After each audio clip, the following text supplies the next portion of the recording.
राष्ट्रसंत तुकाराम महाराज सर्वांना वंदन करून आजचे संतपीठ आणि संतपीठावर बसलेले सर्व मान्यवर यांना प्रणाम करून 2 मिनिटं बोलणार आहे। मी कामगार क्षेत्रातला कार्यकर्ता, त्यामुळे आध्यात्मिक हा माझ्या डोक्यावरचा जाण्यावरचा विषय, तरी पण आता आग्रह केला म्हणून बोलतो। मला सगळ्यांना विचारायचं आहे, सगळ्या समाजाला विचारायचं आहे, तुकाराम महाराज हे कोणा एकाचे होते का?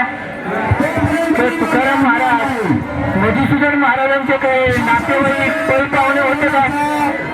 मग तुकाराम महाराजांच्या नावावर पोट भरणारे 10 लाख वारकरी पंढरपूरला जातात, ते काय झोपलेत का? हा माझा सवाल आहे।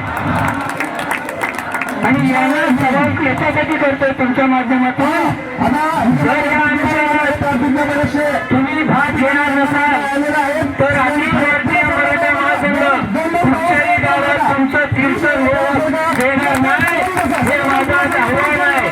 आणि हे सगळ्यांना जाणून दो, काही लाखाची देणगी घेणारे आहेत, काही 25,000 घेतल्याशिवाय येत नाही, काही 50,000 घेतल्याशिवाय येत नाही। लेकाच्या लग्नामध्ये 1.5 कोटी खर्च करणारे कीर्तनकार आज महाराष्ट्रात तुकाराम महाराजांच्या नावावर, ज्ञानेश्वर माऊलीच्या नावावर जे पोट भरतात, त्यांचा जर या आंदोलनात सहभाग नसेल, मी आव्हान करणार आहे एक दिवशी एक योग्य वेळ बघून त्या डोंगरावर येण्याचं सगळ्या कीर्तनकारांना।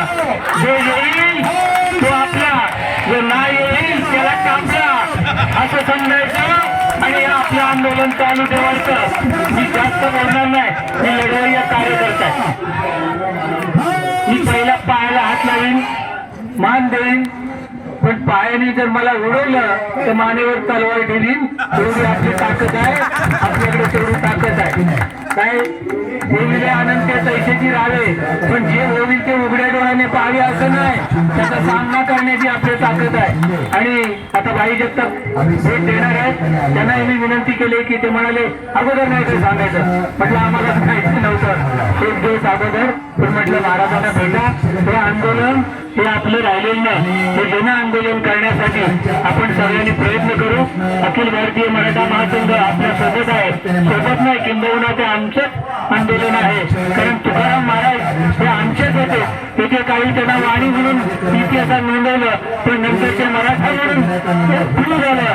म्हणजे काय सांगितलं आम्हाला आणि काय शिकवलं याचं काय ताळमेळ नाही। आज नवीन नवीन इतिहास बाहेर येतोय, त्याच्यात नवीन नवीन संदर्भ होत आहेत। आज बहुजन समाजातले इतिहासकार लंडन डायरी जाऊन पाहतायत, ऑस्ट्रेलिया डायरी पाहतायत आणि खरा इतिहास बाहेर येतात, आणि तीच खरी यांची पोटदुखी आहे। आमचा इतिहास मिटवायचा, पहिलं काय म्हणायचं औरंगजेबाचा मिटवा, अफजल खानाचा मिटवा, म्हणजे ते मिटले की आम्ही मिटलो। पण जोपर्यंत चंद्र सूर्य आहे तोपर्यंत आमची संस्कृती, आमचा इतिहास, आमचं संतवाणी ही मिटवली जाणार नाही। तो पैदा होणारा त्या पृथ्वीवर जन्मच घेणार नाही, कारण ही साधू संतांची परमेश्वराची 33 कोटी देव आपल्या भारतातच आलं। ऑस्ट्रेलियात, इंग्लंड, अमेरिकेमध्ये जाणं गेलं, त्यांचा जन्म इथेच झाल्याचं पुरावे साक्षात्कार इथे आहे ना। म्हणून आम्ही थंड आहोत, तोपर्यंत थंड आहोत, कारण लोकशाहीला मानणारे आहोत, डॉक्टर बाबासाहेब आंबेडकरांच्या घटनेचा आदर करणारे आहोत। शाहू फुले आंबेडकरांचा महाराष्ट्र तो कसा शांत राहायला पाहिजे, विचार राहायला पाहिजे, सगळ्या समाजाला बरोबर घेऊन जाण्याची जी भूमिका आहे ती भागवून आम्ही निभावण्याचं आम्ही काम करतोय।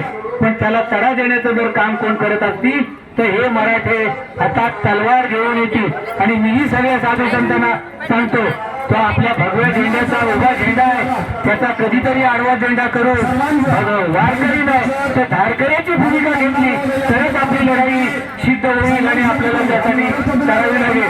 तर 5-6 भगिनी आहेत, त्यांनी सुद्धा रणरागिनी ताराराणीचा अवतार घेतला पाहिजे, आता तलवारच घेतली पाहिजे। तुम्ही 5 हजारांना सुद्धा भागवण्याची ताकद, कारण ही आदिशक्ती आहे आणि ती शक्ती तुमच्यात असायला पाहिजे। तेवढं तुम्हाला शुभेच्छा देतो। महाराजांचं दर्शन झालं, मला सगळ्यांची नावं माहिती नाही, त्याबद्दल माफ करा आणि थांबतो। जय हिंद, जय महाराष्ट्र।